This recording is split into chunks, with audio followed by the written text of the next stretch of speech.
जय हिंद, जय श्री राम, जय श्री कृष्णा, राधे राधे। कैसे हो माय डियर फ्रेंड्स। मैं उम्मीद करता हूँ आप लोग स्वस्थ होंगे, आपकी तैयारी बहुत बढ़िया चल रही होगी। यदि हमारे चैनल पे आप पहली बार विजिट करें तो चैनल को सब्सक्राइब कर लेना ताकि आने वाली नोटिफिकेशन आपको सबसे पहले प्राप्त हो जाए। आज के सेशन में हम बात करने वाले हैं आरआरबी ग्रुप डी एम टेक्नीशियन में सिलेक्टेड हमारे जो स्टूडेंट है हरजीत सिंह जी है। आइए हम उनसे बात करते हैं कि आखिर उनकी जर्नी क्या रही, आखिर कैसे उन्होंने सिलेक्शन लिया, क्या क्या संघर्ष किया, ठीक है, क्या उन्होंने कोचिंग की थी, नहीं की थी। आज सारे आपके जितने भी डाउट्स हैं सारे डाउट को क्लियर करने वाले। यदि आपका भी सपना है कि रेलवे में सिलेक्शन लेना है, रेलवे में जॉब करना है, तो ये वीडियो आपके लिए बहुत ही खास होने वाली है। तो सबसे पहले आइए जानते हैं इनका नाम क्या है। आप बताइए हमारे जो स्टूडेंट हैं। मेरा नाम हरजीत कुमार ठाकुर है।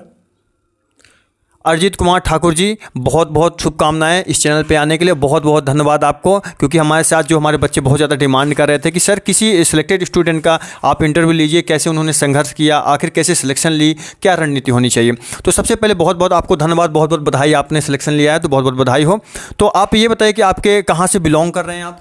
मैं वैसे तो जबलपुर ज़िला एमपी से बिलोंग करता हूँ, एमपी स्टेट के जबलपुर ज़िला से।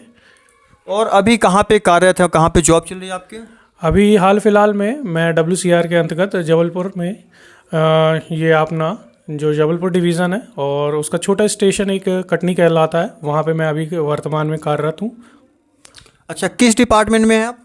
अभी तो मैं मैकेनिकल ब्रांच में हूँ और टेक्नीशियन के पद पे कार्यरत हूँ। देखिए, तो जो स्टूडेंट इन्होंने ग्रुप डी एवं टेक्नीशियन दोनों एग्जाम क्वालिफाइड किए, लेकिन इन्होंने टेक्नीशियन की जॉब कर रहे हैं, ठीक है। तो आइए समझते हैं। सबसे पहले आप स्कूलिंग के बारे में थोड़ा सा बताइए कि आपने कहाँ से स्कूलिंग की है, क्या आप गवर्नमेंट से की है या प्राइवेट से की है। प्रारंभिक शिक्षा मेरी प्राइवेट स्कूल से हुई है जिसका नाम सरस्वती शिशु मंदिर है और ये रांची क्षेत्र में पड़ता है। वहाँ से मैंने प्रारंभिक शिक्षा अपनी ग्रहण की थी। 1 से लेकर 12 तक की मेरी पढ़ाई वहीं पे हुई है, बेसिक मेरा वहीं पे हुआ है। अच्छा, तो आप जो गवर्नमेंट की बेसिकली जो तैयारी है, तो कब से तैयारी स्टार्ट करना प्रारंभ कर दी थी। एक बार की बात है, मैं ऐसे ही घूम फिर के आ रहा था तो एक व्यक्ति विशेष मिले थे, वो COD में सर्विस करते थे और मैंने उनसे एक प्रश्न पूछा कि भैया आप कहाँ सर्विस करते हैं। तो उन्होंने बताया कि मैं COD में करता हूँ। तो मैंने उनसे एक प्रश्न पूछा कि भैया आपने प्रिपरेशन कहाँ से की। तो उन्होंने बताया कि मैंने प्रिपरेशन पटना से की है। तो मुझे थोड़ा लगा कि गवर्नमेंट मतलब सर्विस में जाना मतलब सही है, उसमें लाइफ थोड़ी सिक्योर भी हो जाती है और फैमिली बैकग्राउंड भी थोड़ा थोड़ा स्टेबल होने लगता है। तो मैंने गवर्नमेंट की ओर रुख किया। अच्छा, क्या होता है कि जो भी मिडिल क्लास फैमिली का रहता है तो सबसे पहले उसकी प्रायोरिटी होती है किसी भी छोटी मोटी जॉब लग जाए और उसके बाद थोड़ा सा हमारा जो आगे थोड़ा सा बढ़ जाएंगे, इसके बाद तैयारी चलती रहेगी, है ना। तो आपका यही विचार था। इसके साथ साथ आपने जो कब पास आउट हुए थे 12th आप। 12th मैं 2015 में पास आउट हुआ हूँ। 2015 में पास आउट। और इसके बाद तो आपने तैयारी कब से स्टार्ट कर दिए थे गवर्नमेंट की। उसके बाद मैंने ITI की थी, 15 से 16 के सेशन में था। फिर उसके बाद 2017 से मेरी थोड़ी प्रिपरेशन स्टार्ट हो गई और 2017 से लेकर 20 तक का जो मेरा सेशन या ईयर चला उसमें मैंने लगातार प्रयास किया और कंपटीशन के लिए बहुत मेहनत की है। तो आप ये बताइए कि आप पर्टिकुलर रेलवे की तैयारी कर रहे थे या फिर किसी और की तैयारी कर रहे थे, जैसे SSC है, बैंकिंग है, किसी और चीज़ की तैयारी कर रहे थे। हालांकि मेरा कोई ऐसा एम नहीं था कि मुझे रेलवे में जाना है या मुझे CGL क्रैक करना है या SSC में जाना है, परंतु मेरे एक बड़े भाई थे, बुआ के लड़के थे, उनके साथ मैं प्रिपरेशन करता था पटना के अनीसाबाद में और वो प्रिपरेशन कर रहे थे CGL वगैरह के लिए। तो उनकी गाइडेंस में मैं भी प्रिपरेशन करने लगा और उनसे थोड़ा मोटिवेट होता रहा।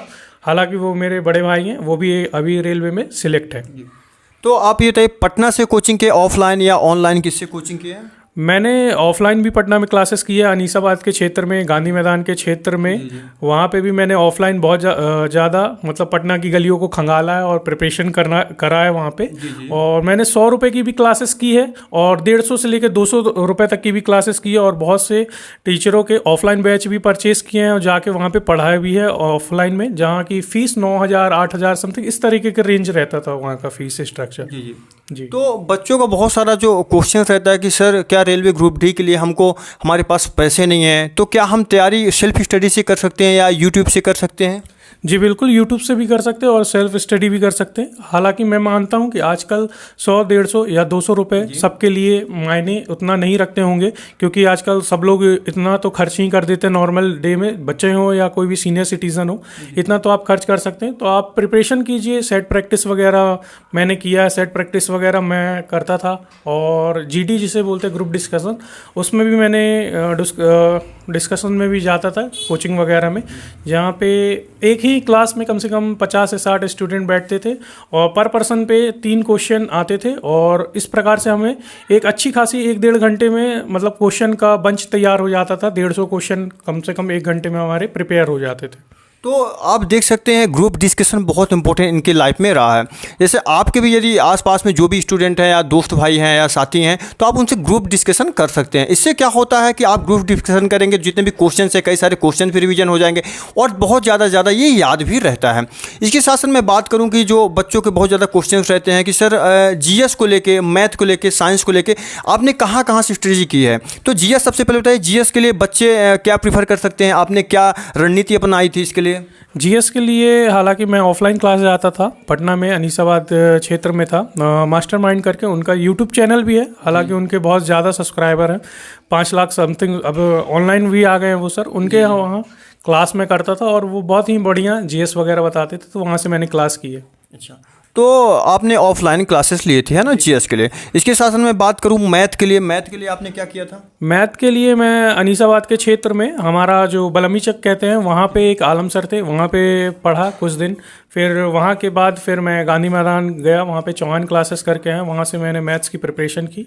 और सबसे ज़्यादा बेनिफिट मुझे हुआ, मेरे जो बड़े भाई थे उन्होंने भी अपनी स्वयं की कोचिंग खोली हुई थी। तो फिर लास्ट में मैं वहाँ पे, जब मुझे कहीं भी समझ में नहीं आया, तो मैं वहाँ पे उनके पास गया और मैंने बताया अपनी परिस्थिति कि मुझे कुछ समझ में नहीं आ रहा है, मुझे मैथ्स बिल्कुल नहीं समझ में आ रही। तो उन्होंने प्रैक्टिकली होके एक छोटे भाई को बहुत ही प्यार से उन्होंने इस प्रकार मैथ्स समझाया कि आज मुझे मैथ्स समझ में आती है। तो आप यहाँ पे देख सकते हैं कि इन्होंने पटना में भी कोचिंग की और अच्छी संस्थानों में भी कोचिंग की, फिर भी इनको मैथ्स समझ में नहीं आई थी। लेकिन इनके जो बड़े भाई हैं जी, वो मेरे बुआ के लड़के हैं, उन्होंने मुझे पढ़ाया है। तो उनके बुआ के लड़के ने सोचो पढ़ाया, तो मैथ अच्छे से इन्होंने कंप्लीट कर ली।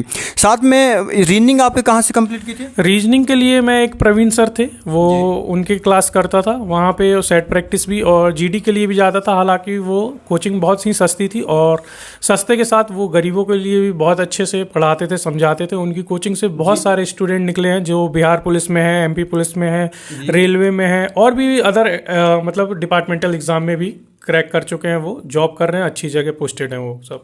अच्छा, जो रेलवे का जो पूरा पैटर्न होता है इसमें साइंस का बहुत ज़्यादा इंपॉर्टेंस रोल होता है। तो साइंस के लिए आपने क्या किया था, या कोई बुक या नोट्स वगैरह? साइंस के लिए मैं ज़्यादातर जो स्पीडी की साइंस आती थी, मैं और मेरे जो बड़े भाई थे उसका सेट प्रैक्टिस वगैरह करते थे और उसको रिवीजन करते थे, एक दूसरे से पूछते थे। और साइंस के लिए मैंने क्लास भी थोड़ी बहुत की है, तो उससे भी हो गया है और यूट्यूब से भी थोड़ा बहुत हेल्प मैं ले लेता था। तो मतलब आपने ऑफलाइन अपने भाई की भी सहायता ली, साथ में यूट्यूब की भी सहायता ली, है ना। तो आप बहुत सारे जो बच्चों के मन में डाउट रहता है कि सर हमारे पास जैसे पैसे नहीं, ऑफलाइन में अच्छे खासे पैसे भी लगते हैं, 8,000 10,000, ठीक है। तो क्या ये कर सकते हैं, सेल्फ स्टडी से भी कर सकते हैं? क्या इनके लिए क्या रणनीति होनी चाहिए और आप क्या सजेशन इनको दे सकते हैं? अभी देखिए, हाल फिलहाल में जो भी न्यू एस्पिरेंट है, देखिए अगर किसी भी आर्थिक तंगी से आप परेशान हैं तो आपको घबराना नहीं है बिल्कुल भी। यूट्यूब में आप बिल्कुल सर्च कर सकते हैं या टेलीग्राम में आजकल इतने चैनल बन गए हैं कि आपको इतने कोर्स अवेलेबल हो जाएंगे। जैसे आप खान सर का डालेंगे कि खान सर प्लेलिस्ट हिस्ट्री, तो आपकी पूरी हिस्ट्री की प्लेलिस्ट आ जाएगी, आप लाइन बाय लाइन उसको पढ़ सकते हैं। बायो का देख सकते हैं और इसी प्रकार केमिस्ट्री का, मतलब किसी भी टीचर का आपको देखना है कंटेंट, तो कंटेंट आपको मिल जाएगा। बस ये है कि आपको अपनी काम की चीज़ उसमें से ढूंढना पड़ेगा और प्रिपरेशन करते हुए रहना पड़ेगा। तो देखिए, सबसे बड़ी बात होती है कि यदि आपके पास जुनून है, विश्वास है, तो आप कर सकते हैं, सेल्फ स्टडी भी कर सकते हैं। कोई बहुत बड़ा ये चैलेंज नहीं है, ठीक है। ग्रुप डी के लिए तो सेल्फ स्टडी से भी आप कर सकते हैं, क्यों। तो देख सकते हैं इन्होंने पटना में कोचिंग की, ठीक है। पटना में बहुत सारे संस्थानों पे इन्होंने भी गए भी हैं, बता रहे थे गए भी आपने संस्थानों में? जी, मैं पटना में बहुत सारे संस्थानों में गया भी है, क्लास भी किया है और मैंने कुछ बच्चों को पढ़ाया भी है अपने स्तर पे, जो मतलब आर्थिक रूप से परिपक्व नहीं थे, उन्हें भी मैंने कुछ क्लासेस दी, पढ़ाया, तो उनको भी थोड़ा बहुत समझ में आने लगा। इस प्रकार से मेरी गाड़ी चल पड़ी। अच्छा, तो आप देख सकते हैं इन्होंने बहुत संघर्ष किया है। और आप थोड़ा सा करंट अफेयर्स के लिए बता सकते हैं, करंट अफेयर्स आपने कहाँ से तैयार किया था? करंट अफेयर्स के लिए तो मैं वही जो मास्टरमाइंड क्लास है तो उनके यहाँ जाता था, तो वो कंटिन्यू 10 क्वेश्चन या 5 क्वेश्चन करंट के अपने लास्ट में सेट 10-15 मिनट का करवाते थे, तो उसमें मुझे करंट के क्वेश्चन मिल जाते थे, वहाँ से मैं प्रिपरेशन करते जाता था और उनके जो भी नोट्स थे मैं उसको फाइल में बंच करके रखते जाता था, ताकि मेरे जब भी कोई एग्ज़ाम आए तो वहाँ से मैं करंट उठा सकूँ। जी, तो आप देख सकते हैं इन्होंने संघर्ष किया, मेहनत की। बस हाँ, आप भी कर सकते हैं। आपके पास पैसे यदि नहीं भी है तो आप कर सकते हैं, सेल्फ स्टडी कर सकते हैं। आप तो बहुत सारे यूट्यूब चैनल वाले भी आ गए हैं, डिजिटल भी हो गया टोटल। जी, आजकल तो डिजिटल भी हो गया। मैं भी अपना यूट्यूब चैनल स्टार्ट किया है और उसमें भी इन्फॉर्मेशन वगैरह देता हूँ। अगर किसी को सलाह मशवरा चाहिए रहता पढ़ाई में तो उसमें भी मैं गाइडेंस कर देता हूँ। तब तो बहुत बढ़िया है। तो ये बहुत बढ़िया, यदि आपको चाहिए भी तो सपोर्ट कर देंगे, ठीक है। और ये तो बहुत अच्छी बात है, इनके लिए तो मैं बहुत सपोर्ट करता हूँ। जो भी टीचिंग से रिलेटेड है तो उनके लिए मैं बहुत सपोर्ट करता हूँ। तो बहुत बहुत बढ़िया है तब तो बहुत बहुत अच्छा लगा आपसे मिलके। सिलेक्टेड हो चुके हैं, बहुत बहुत कंग्रेचुलेसन। और मेरे चैनल पर आने के लिए, बहुत रिव्यू देने के लिए बहुत बहुत आपके लिए शुभकामनाएँ। तो मुझे आशा है कि आप लोग को वीडियो बहुत पसंद आया होगा। और यदि आप चाहते हैं कि आपको जो भी कमेंट है, हाँ, बहुत सारे बच्चों के ये भी मन में रहता है कि सर इसके लिए सैलरी, आपकी ट्रेनिंग पीरियड क्या रहती है और इसकी सैलरी क्या क्या रहती है, क्या इसमें भी प्रमोशन के चांसेस रहते हैं या क्या इसमें भी एग्जाम्स होते हैं, इसको लेके आप क्या बताना चाह रहे हैं? देखिए, मैं डायरेक्ट टेक्नीशियन पे भर्ती हुआ था। 6 महीने की मैंने ट्रेनिंग की है और उस दरमियान मेरी जो सैलरी थी वो कम से कम 28-30 के लमसम पहुंच जाती थी। उसके बाद जब फाइनली पोस्टिंग हो जाती है तो उसके बाद आपको HRA वगैरह मिलता तो आपकी पेमेंट वगैरह बढ़ जाती है। हाँ, टोटल HR मतलब टोटल कट उठ के आपको 30,000 के समथिंग आपको मिल जाती है ना।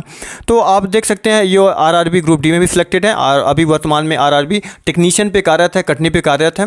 तो मुझे आशा है कि आपको वीडियो बहुत पसंद आया होगा। इनका जो खास तौर पर बहुत हम आप इनको धन्यवाद भी देना चाह रहे हैं, क्योंकि इन्होंने बहुत ज़्यादा अपना समय दिया, कीमती समय दिया। और साथ में आपके जितने भी डाउट्स हैं, क्वेश्चन हैं, तो आप कमेंट कर सकते हैं। आपका टोटल आपका वो जितने भी कमेंट्स हैं, सारे कमेंट्स को हम लेंगे। और यदि आप भी चाहते हैं किसी तरह आपको बहुत ज़्यादा इंटरव्यू आपको पसंद है तो इंटरव्यू और भी हम दे सकते हैं बच्चों के। तो मुझे एक छोटी सी रिक्वेस्ट है कि चैनल को सब्सक्राइब कर देना है, शेयर कर देना है। और यदि आप चाहते हैं कि इसी तरह आपको और वीडियो आपको प्रोवाइड मिले तो बिल्कुल आप हमको सपोर्ट करिए, बिल्कुल हम सपोर्ट करेंगे आपका। तो मिलते हैं अगले सेशन में। जय हिंद, जय श्री राम, राधे राधे।